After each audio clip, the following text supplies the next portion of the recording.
You don't have Why don't you HB. fucking You explain it don't to have me? HBO Max and watch the Harley Quinn animated show. No, I don't. That's tragic. I do have HBO Max. I just have never seen that show. I actually haven't. I pay for HBO Max, but I haven't gone on HBO Max and like I don't remember. Why, dude? It has great anime. Dude, fucking like Jujutsu Kaisen's on there. Some other ones that I have on my list that I haven't watched. Fire! PK fire! Take that grilled. Oh, there you go. I got you. A good old smash. Chill. Video games are serious business. Or at least that's what the internet tells me. They are a billion, with a B, dollar market, with ties to many other industries. But usually messing around in your favorite game doesn't lead to legal action, which is not the case with today's topic. Stop right there, criminal scum! So settle in for a case that saw a group of gamers dig too deep.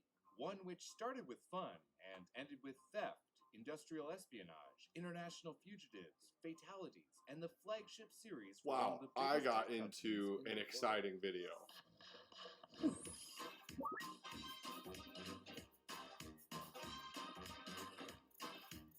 I like this guy's content.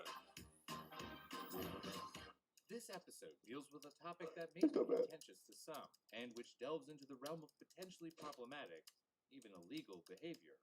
We're not lawyers. We're just looking at the topic from an unbiased perspective.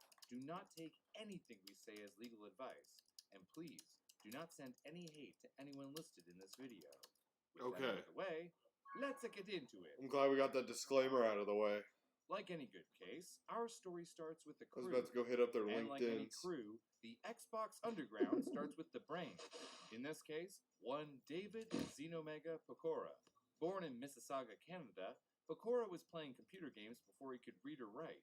According to Wired, he had made his own web browser by elementary school, and by 2002, he had entered the world of Xbox hacking. And it was through this world that he'd meet kindred spirits, like Rowdy Van Cleve, the Fixer, of a certain sort. Already a member of an Xbox hacker group, Van Cleve had heard that an electronics recycling facility had Xbox DVD drives on sale for cheap. He went looking for a deal and found a jackpot. Xbox 360 dev kit motherboards. Thousands of them. For those not in the know, a dev kit is a version of a console specifically made for game developers.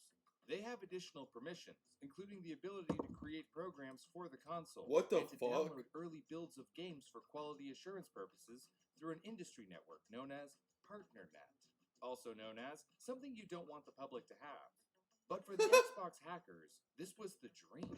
Taking these motherboards, which were meant to be securely destroyed, they played unreleased builds of games and tried making and running their own programs. Pokora managed to impress Van Cleve enough to score a motherboard for himself, and a few others, allegedly acting as a motherboard salesman for Van Cleve.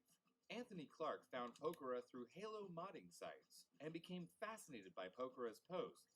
A skilled hacker himself, Clark could turn the Xbox's machine language into a proper programming language, and the two teens became fast friends. They even found ways to make money from their hobby.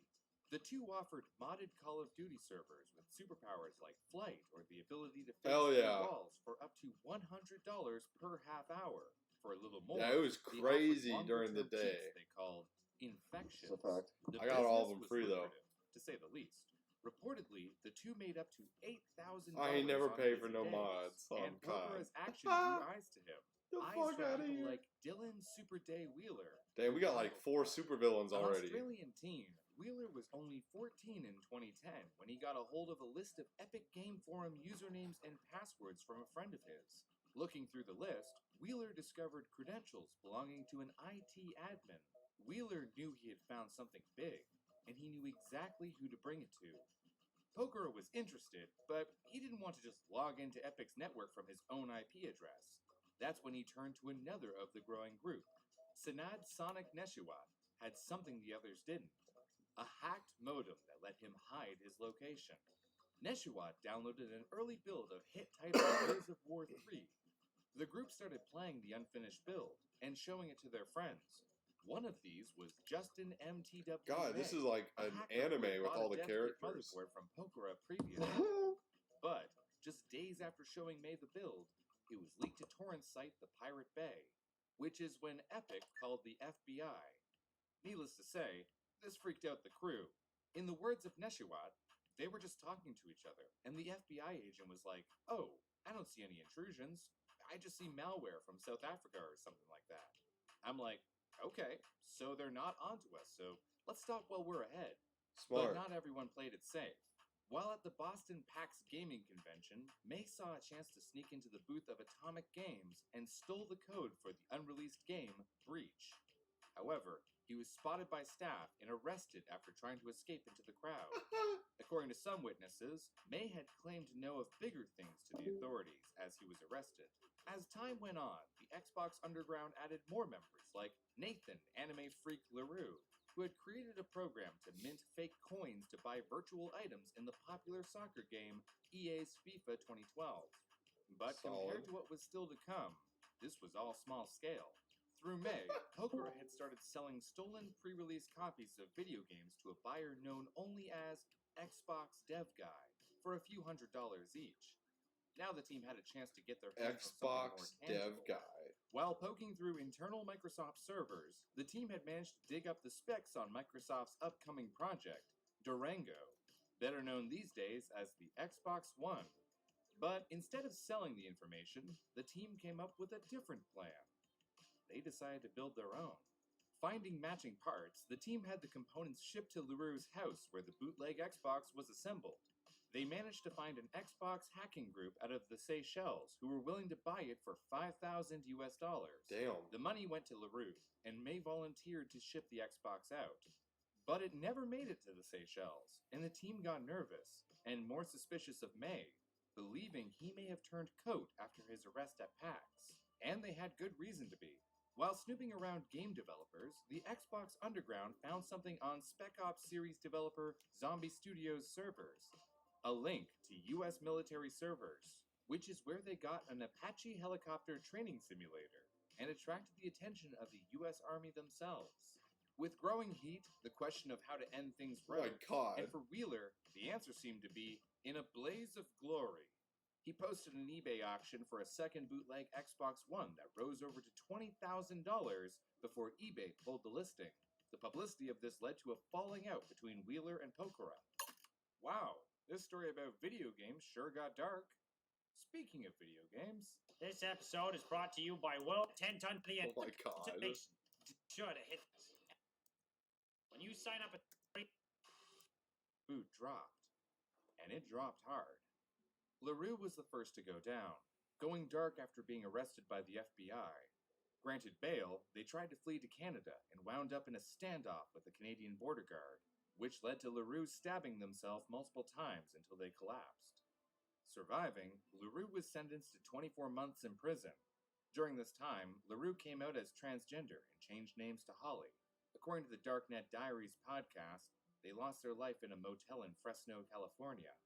It was believed by local authorities that they took their own life, along with another woman. Neshiwat was the next to fall. Jeez. In December 2012, the FBI had traced him to the team and raided his home. He posted a copy of his warrant online, which Wheeler picked up and used to dox the special agent and judge involved in the case. Having drawn more attention, Wheeler was arrested by Australian police in connection to the team in an early morning raid. Released on bail, Wheeler fled from Australia to his mother's home country, the Czech Republic, resulting in his mother being arrested and sentenced to 18 months in prison for aiding in his escape. Pokora was arrested in 2014 while crossing the border into the USA to pick up a bumper for his project car, which May had held onto for him. Both Pokora and Neshiwat were sentenced to 18 months in prison. After LaRue's arrest, Clark and another team member, Austin AA Monkey Alcala, had started a business selling fake FIFA coins, which had blossomed into a $1 million venture. Both were arrested for wire fraud. Alcala cooperated and faced only supervised release in a plea bargain. Clark passed away from a lethal mixture of alcohol and medication before his trial ended. His family insists it was not intentional. And May? Well, after the case closed, he was arrested on separate charges of scamming companies like Cisco and Microsoft out of millions of dollars worth of hardware. What had started with simple curiosity Holy had turned shit. into something bigger. something uglier. It had gone from a group of friends playing games to a mess of legal and moral offenses that destroyed lives and even ended some. In the end, well, maybe Pokora is words best sum it up. As much as I consciously made the decisions I did, I never meant for it to get as bad as it did. What it turned into, it's regrettable. Hey folks, thanks for watching the episode. Holy and thank you. shit! Dude, what a fucking trip!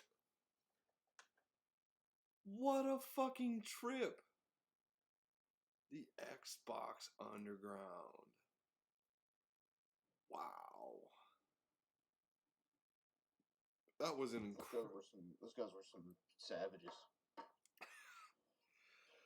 Holy shit. So the craziest part I think is that they found the specs to the Xbox One and pre-built them. Like, that's insane. As far. Oh, that was a good ass video. Holy shit.